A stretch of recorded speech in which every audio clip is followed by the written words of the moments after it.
wọ́n ní kí àlàáfíà ọlọ́run kó máa wà pẹ̀lú ọmọ náà níjọ́ tá a bí i. Wọ́n ní kí àlàáfíà ọlọ́run kó máa wà pẹ̀lú ọmọ wa tuntun tòde orí gbogbo ọjọ́ tí ó lò láyé bó ti dùn tó. Wọ́n ní àlàáfíà ọlọ́run ọba kó máa wà pẹ̀lú ọmọ náà ní gbogbo ibikíbi tó bá wà.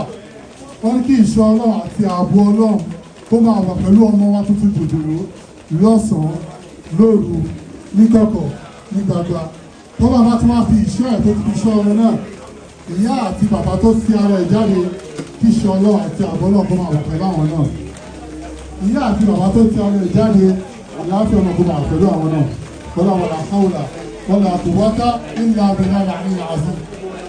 Wọ́n ní káta Ayatul Kursi àti màáhùn sọ̀tà tó máa jẹ́ ìṣọ́ àti àbùkù ọmọ náà. Kálẹ̀ kalẹ̀ ní láàbí tọ́lọ́pàá àti ọmọ náà lọ́kọ̀ọ́bà tó máa ṣe àlékún àlàáfíà fún ọmọ náà tó máa ṣàìsàn. Bismillahir Rahmanir Rahim. Allahu la ilaha illa huwa al-hayyul qayyum la ta'khudhuhu sinatun wa la nawm. له ما في السماوات وما في الأرض. من ذا الذي يشفع عنده إلا بإذنه. يعلم ما بين أيديهم وما خلفهم ولا يحيطون بشيء من علمه إلا بما شاء.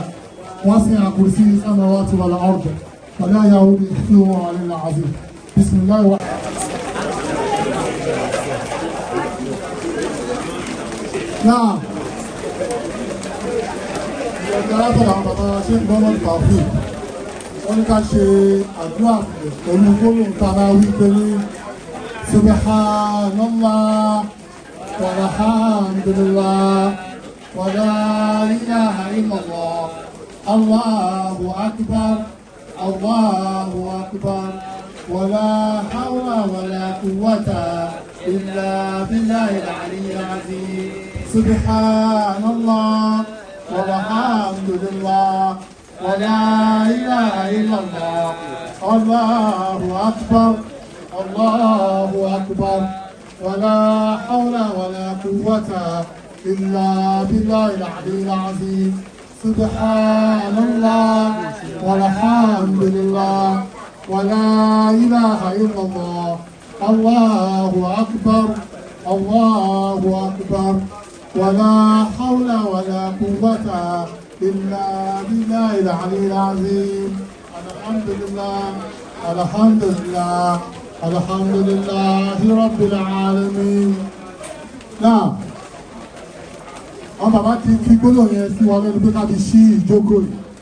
Ọmọ kan fi ju oúnjẹ Muhammad sallallahu alaihi wasallam kó ṣe ní àtẹ́wọ́gbà fún wa.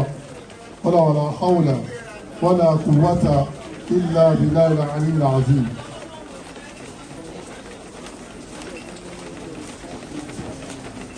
Náà wọ́n ní gbogbo àsìkò tá a máa lò bílíọ̀nù tá a fi ṣe ètò ìgbórúkọ ọmọ jáde, wọ́n ní kò ní ju 30 ìṣẹ́jú lọ. Á wù mí kí gbogbo àwọn táwà níjòkó káàní máa fa bá ètò lọ́nà bẹ́ẹ̀ ká lè máa tẹ̀lé ìlànà tí àwọn bàbá bá fi kalẹ̀. Wọ́n ní sì ká wá ìṣọ́ fún ọmọ ẹjọ́ níbo ni bàbá ọmọ wà. A ní bàbá ọmọ níjòkó. Thanks for watching this video. Please don't forget to click on the subscribe button. Kindly comment and share. We drop new videos daily. Thank you.